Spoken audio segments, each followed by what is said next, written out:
আসসালামু আলাইকুম, কেমন আছেন সবাই? আশা করি সবাই ভালো আছেন। দেশ এবং দেশের বাইরে যে যেখান থেকে আমার ভিডিওটা দেখছেন, স্কিপ না করে পুরো ভিডিওটি দেখার অনুরোধ রইল। প্লিজ পুরো ভিডিওটি দেখবেন। আজকে কিন্তু এগুলা যা দেখতেছেন সব কিন্তু হিজাবের কাপড়। আমরা যারা মুসলমান আছি, মুসলমানের উপর নামাজ, রোজা, পর্দা এগুলো কিন্তু ফরজ। এগুলো কিন্তু আমাদের মানতেই হবে, কারণ এই দুনিয়া হচ্ছে ক্ষণস্থায়ী আর আমাদের আখিরাত হচ্ছে চিরস্থায়ী। তাই পর্দা করতে হবে। কি নিয়ে যাব দুনিয়াতে? কাজ কখন মেয়েরা করে? যখন তার সংসারে অভাব অনটন থাকে, তখন চেষ্টা করে যে হাজব্যান্ডের পাশাপাশি সেও যেন কিছু করতে পারে, সংসারের হাল ধরতে পারে। আর কাজ করাটা কিন্তু আমাদের ইসলামে কিন্তু আছে, মেয়েরা চাকরি করতে পারবে, কাজ করতে পারবে, তবে সেটা পর্দা করে। এখন আমরা যদি কাজও করব কিন্তু বেপর্দায় চলাফেরা করব, তাহলে তো আর হয় না। তাই আপুরা যারাই যেভাবে চলেন সেটা হয়তো বা সবার ব্যক্তিগত বিষয়, বাট তারপরও আমরা যেহেতু মুসলমান, একজন আরেকজনের বলতে পারি, সেটাই কিন্তু খাঁটি মুসলমান যারা, তারা কিন্তু কখনোই রাগ করবে না যে হয়তো আমি খারাপ বা একটু 19-20 চলাফেরা করতেছি, একটা আপু হয়তো ভালো বুঝে সে কিন্তু আমাকে একটা ডাক দিছে বা একটু বলছে যে আপু একটু পর্দা করে চলো বা ভালোভাবে চলো। এটাতে রাগ করার মতো কিছুই না, কারণ আমরা মুসলমান। তাই সবাই চেষ্টা করবেন পর্দা করে চলার জন্য যতটুকু সম্ভব। এগুলা কিন্তু আমার হিজাব, জানি না আপনার আপন না, কিন্তু আশেপাশে যারা থাকে, আত্মীয় স্বজন না, যাদের কাছে থাকেন আপনারা, তারা কিন্তু আপনের থেকে অনেক। কখনো কি তাদের জন্য কিছু করেছেন? করে দেখবেন, খুব ভালো লাগবে। আমি ঠিক তেমনি যে দেখেন, এখানে কিন্তু 5টা হিজাব আর 2টা অলরেডি কিন্তু আমার সেলাই করে হয়েছে। এগুলো কিন্তু আমি ফ্রিতে সেলাই করি। অনেকেই দেখি হয়তো পর্দা করে না, তাই চেষ্টা করি হয়তো বা আমার এই কিছু ফ্রি পাওয়ার আসে যদি তারা হেদায়েতের পথে আসতে পারে, যদি কিছুটা হলেও পর্দা করে। বাইরে বেরোইলে হঠাৎ করে যদি বাসায় কেউ আসে বা কোনো পুরুষের সাথেও কথা বলতে হয়, হঠাৎ করে ওড়নাটা না পরে হিজাবটা যদি পরে মুখটা বেঁধে যায়, তাহলে কিন্তু সমস্ত শরীরটাই ঢাকা থাকে। তাই আমি কিন্তু অনেক দিন ধরে এভাবে কিন্তু ফ্রিতে হিজাবগুলো সেলাই করে থাকি। তাই অনলাইনে অফলাইনে যে চান আমার কাছে সেলাই করবেন, অবশ্যই করতে পারবেন, কোনো সমস্যা নেই। আমার অনেক আপুরাই আছে আমার কাছে ড্রেস সেলাই করে না, কিন্তু হিজাবগুলো নিয়ে আসে সেলাই করতে। আলহামদুলিল্লাহ, আমি অনেক খুশি। শুধু এইটুকুই বলি তাদেরকে যে আমাকে একটু সময় দিতে হবে, যেহেতু আমি সংসার, সন্তান, স্বামী সব কিছু সামলে আমি কাজগুলো করে থাকি, তাই একটু সময় তো আমাকে দেওয়াই লাগবে। এগুলো কিন্তু আমার সবই হিজাবের কাপড়। আজকে কিন্তু আমি মেয়েটাকে কিন্তু নিয়ে আসি নাই। ওই যে পাশে বললাম ওর একটা ফ্রেন্ড আছে, যে ওই ওর আম্মুরে বইলা দিছে যে নিয়ে আসার জন্য মেয়েটাকে। আজকে আমার অনেকগুলো হিজাব, মানে অনেকগুলো অর্ডারের কাজে জমে গেছে গা। তো একদম অফলাইনে মানে আমি ঘরটা ঝাড়ু দেওয়া নিয়েই কিন্তু কাপড়গুলো কাটতে বসছি। মেয়েটা স্কুলে চলে গেছে, ওর বাবা অফিসে চলে গেছে, আর বড় ছেলেটাও ঘুমাচ্ছে, ছোটো ছেলেটা কিন্তু উঠে গেছে গা। তো ভাবতেছি যে আগে কাপড়গুলো কাটি, তারপর অন্যান্য কাজগুলো আমি করব। নাস্তা পরেই বানাবো, আগে কাজগুলো কেটে নেই, কাপড়গুলো কেটে নেই। তাই হিজাবগুলো কিন্তু যেহেতু ফ্যানটা কমানো, তাই কিন্তু খুব কষ্ট হয়, তাই সবগুলো হিজাব কিন্তু কাটি নেই। 4টা কাটছি আর একটা বাদ দিছি। এখন কিন্তু নাস্তাটাও আমি বানিয়ে নিতেছি। আমি কিন্তু তাড়াতাড়ি কথা বলতে গেলে কিন্তু ইদানিং খুব সমস্যা হইতেছে, কারণ আমার না কিন্তু শ্বাসকষ্টের সমস্যা। আপনারা কিন্তু আমার জন্য দোয়া করবেন। আমার শ্বাস ফলাইতে কিন্তু খুবই কষ্ট হয়। আমি তো কিছুদিন আগে ডক্টরও দেখাইছি, যে সকল আপুরা আমার আগের ভিডিওগুলো দেখছে তারা জানে। তা আমার জন্য একটু দোয়া করবেন। ওষুধ খাই কিন্তু তাও কিছু বুঝতে পারি না। আমার ঠান্ডা পানি ধরা একদমই নিষেধ, কিন্তু কি করব, কাজ তো করাই লাগে। রান্নাঘরে ঢুকলে তো পানি ছাড়া কোনো কথা নাই, সব কিছুতেই পানি ধরা লাগে। তো নাস্তাটা বানিয়ে নিতেছে। আর আমার বাচ্চারা কিন্তু রুটি চা খুব পছন্দ করে। দুধ চা বসিয়ে দিছি। আর আজকে কিন্তু গ্যাসটা খুব কম, তো এক চুলা ভাতের পানিগুলো দিয়ে দিছি, গরম হলে চালটা ধুয়ে দেব। আর নাস্তাটাও পোলাপানি কিন্তু খাওয়া হয়ে গেছে বাচ্চাদের। তো এক চুলায় আমি ভাত বসিয়ে দিলাম, আর আরেক চুলায় এই যে মুরগিটা, এটা লেয়ার মুরগি ভাজার জন্য দিলাম। আর কিছু আলু দেবো, যেহেতু বাচ্চারা আছে বাসায়, আলুটা কিন্তু খুব পছন্দ করে। আর পুরো আমার কিন্তু সাবস্ক্রাইবগুলো কেটে যাচ্ছে, আমি বুঝতে পারি না। আপনারা যদি কেউ জেনে থাকেন কেন কেটে যায়, মানে 3-4টা করে, অবশ্যই আমাকে কমেন্টে জানাবেন প্লিজ। আর হচ্ছে কিছু কিছু আফুরা, আমিও নতুন, বাট আমার কথা হয়েছে, কেউ যদি আমাকে একটু ভালোবাসা দেয়, হয়তো বা চেষ্টা করব সাথে সাথে তার ভালোবাসাটা, কৃতজ্ঞতা প্রকাশ করতে, কিন্তু হয়তো বা সবসময় ফোনটা হাতে থাকে না, তাই দিতে পারি না। কিন্তু কিছু আপুদের না ধৈর্য মানে একদমই সয় না, মানে ধৈর্য নাই বলতেই বলে যে একটু ধৈর্য ধরো, অপেক্ষা করো। তুমি কিন্তু আমাকে হয়তো বা সাবস্ক্রাইব করছো, সেটা ব্যাক পাওয়ার জন্য না। চিন্তা করবা আমার ভিডিওটা তোমার ভালো লাগছে বিদায় কিন্তু তুমি আমাকে সাবস্ক্রাইব করছো, আমার ভিডিওটা দেখছো, লাইক করছো, কমেন্ট করছো। কিন্তু বিশ্বাস রাখতে হবে একজনের প্রতি একজনের। এই প্ল্যাটফর্মটা এরকমই যে একজন আরেকজনের বিশ্বাস না করলে, কেউ কারো ভিডিও না দেখলে, তাইলে কিভাবে আমরা এগিয়ে যাব বলো? তাই যে যারই সাবস্ক্রাইব করবা, ধৈর্য ধরবা যে হ্যাঁ, আমি যদি আফুর একটু উপকার করে থাকি, তাহলে সে কিন্তু অবশ্যই আমার উপকারে আসবে বা আসার চেষ্টা করবে। তাই তার জন্য কিন্তু তোমাদের একটু ধৈর্য ধরতে হবে, এত অধৈর্য হলেও কিন্তু হবে না। আমি সেই দিনও, আমি জানি না কিভাবে কেটে যায়, কিন্তু কিছুটা আমি প্রমাণ, মানে আমি তোমাদেরকে বলি, রাত্রেবেলা আমি নতুন 2টা সাবস্ক্রাইব আমার আসছে।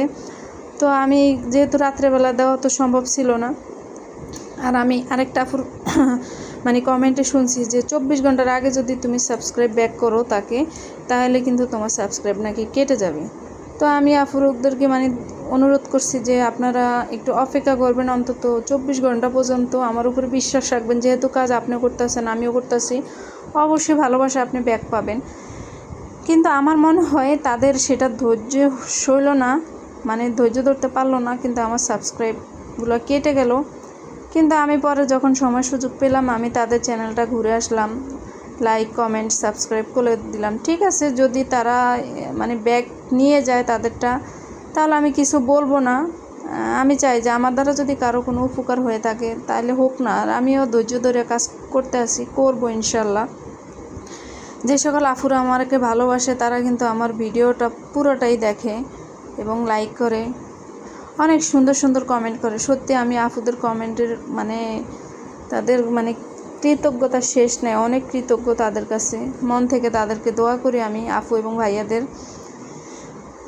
তাই এরকম করবেন না কেউ কারোর সাথে, একজন আরেকজনের পাশে থাকুন, এভাবেই কিন্তু আমরা এগিয়ে যেতে পারবো। খুব কষ্ট লাগে এই বিষয়গুলো। তো আমি রান্নাটা চুলায় বসিয়ে দিয়ে, যেহেতু গ্যাস কম আছে, রান্নাটা হইতেছে। এই যে নাস্তা খেয়েছি যে ওগুলা কিছু বাটি, প্লেট বাটি, মগ আদুয়া ছিল তাই ধুয়ে ফেলতেছি। বসে থাকে তো লাভ নাই, ঘড়ির কাটাও চলতে আছে। আর আমি আবারও প্রতিদিনই বলি যে আমি নতুন কিছু দেখানোর মতো আমার কিছুই না। প্রতিদিনই একই কাজ, একই রান্না, মানে একই রান্নাঘর, একই চুলা, একই হাঁড়ি পাতিল আমাদের। তো যে সকল আপুরা সংসারটা সত্যি ভালোবাসে তাদের কাছে এগুলো দেখতে না একদমই বিরক্ত লাগে না, বরং ভালো লাগে। আমার কাছেও ভালো লাগে আপুদের সাংসারিক জীবন কত সুন্দর সাজিয়ে গুছিয়ে রাখে, মানে সংসারটা সামলাইতে আছে। এইসব ভিডিওগুলো আমার দেখতে ভালো লাগে। এগুলা অধৈর্য হওয়ার কিছু না, কারণ আমাদের তো মেয়েদের কাজ এগুলাই থাকে। এই তো কথা বলতে বলতে কিন্তু আমার এগুলো সব কিছু মানে ধোয়া কমপ্লিট। আর আপনারা যারা এতক্ষণ ধৈর্য ধরে আমার ভিডিওটার সাথে ছিলেন, প্লিজ লাইক দিয়ে দিবেন, আর সম্পূর্ণটা আমার ভিডিও দেখার চেষ্টা করবেন। আমি তো ভিডিও বেশি বড় করে বানাই না, কারণ সবারই সময় শর্ট থাকে, তাই শর্টকাটে এই 12-13 মিনিটের ভিডিও ধৈর্য ধরে আপুরা দেখবেন, একদম স্কিপ করবেন না। আর যারা নতুন আছেন সাবস্ক্রাইব করবেন প্লিজ করে, সেটা আবার ব্যাক নেবেন না যে আমাকে কেন করলো না। অবশ্যই ধৈর্য ধরবেন, আমি কখনোই কারোর সাথে, আমি অন্তত এই প্ল্যাটফর্মে যতদিন কাজ করতেছি আমি কখনো আপুদের কেউ আমাকে রিকোয়েস্ট করে নাই যে আমাকে সাবস্ক্রাইব করতেই হবে। আমি তাদের চ্যানেলগুলো ঘুরে ঘুরে দেখি, কমেন্ট করি, লাইক করি, আমার কাছে ভালো লাগে তাই আমি সাবস্ক্রাইব করে দিই। সেটা ফিরিয়ে নিয়ে আসার প্রশ্নই ওঠে না। আর আপুর আমার কথায় যদি কোনো কষ্ট পেয়ে থাকেন প্লিজ আমাকে ক্ষমা করবেন। আর আমার কথায় যদি কোনো ভুল ত্রুটি হয়ে থাকে অবশ্যই ক্ষমা সুন্দর দৃষ্টিতে দেখবেন। তো আমার যেহেতু আজকে ভাত আর এক তরকারি আর এক ভাত ছিল, ভাতটা হয়ে গেছে, গরম পানির পাশে চুলায় দিয়ে রাখছি, গরম পানিটা এখন দিয়ে দিলাম।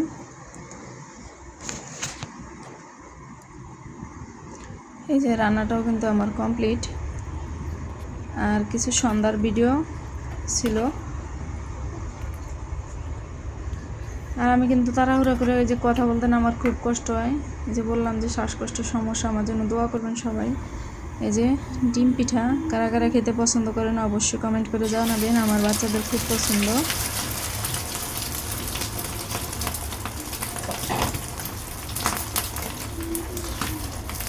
ডিমটা কিন্তু আমি আগে ভেজে নিচ্ছি।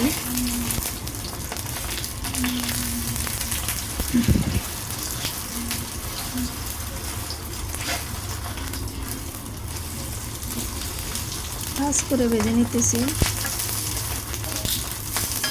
ভাজ করে ভেজে নিলে কাটতে সুবিধা হবে তাই।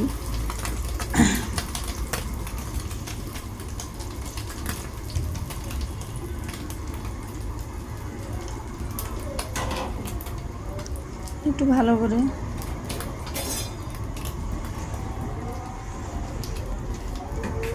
ভেজে নিতেছি।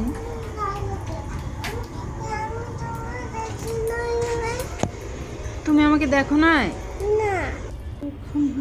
এই যে ডিমটা কিন্তু ভাজা শেষ। এখন কিন্তু আমি এগুলা ময়দা, চিনি, লবণ দিয়ে একটা ডো তৈরি করে নিয়েছি, সেটার ভিতর খুব ভালোভাবে দিয়ে দিলাম ডিমটা উপর নিচ করে। এখন কিন্তু এটা আমি একদম বেশি তেলের ভিতরে কিন্তু ছেড়ে দেব। এই যে উলট পালট করে খুব সুন্দর করে ভেজে নেব।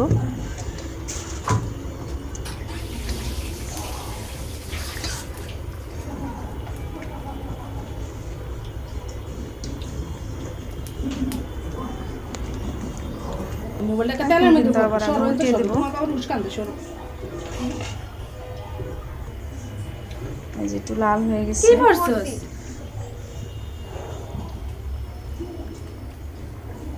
আপনারাও কিন্তু একটু বেশি সময় নিয়ে, আমি কিন্তু এটা কাটলাম না, স্কিপ করলাম না, পুরোটাই রাখলাম। একটু বেশি সময় ধরে ভালোভাবে ভেজে নেবেন, যেহেতু আপনার ডোটা একটু ঘন আছে এর জন্য। এখন তুলে কিন্তু আমি আবারও ডোটার ভিতরে দিয়ে আবারও ভালোভাবে উল্টে পাল্টে নিব। কিন্তু খুবই মজার একটা পিঠা, আপনারা খেয়ে দেখবেন কম সময়। আমি কিন্তু আবারও দিয়ে দিলাম।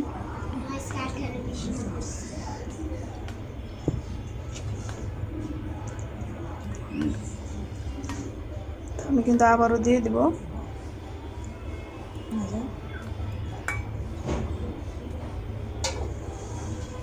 খুব ভালোভাবে কিন্তু আমি মিশিয়ে নিতেছি, একটু ধৈর্য ধরে দেখবেন। আমি তো আপুদের ভিডিওগুলো দেখি, যখন আমি যে বেশিরভাগ দেখা পরে আমি সেলাইয়ের কাজ করি, যখন মেশিনের সামনে বসি তখন কাজ করি আর ভিডিওটা এক একটা আপুর ভিডিও ছাড়িয়ে আর কমেন্ট করে দেখি। তো এই দেখেন আমার পিঠা হয়ে গেছে গা। সবাই ভালো থাকবেন, সুস্থ থাকবেন। পরবর্তী ভিডিও দেখার অনুরোধ রইল।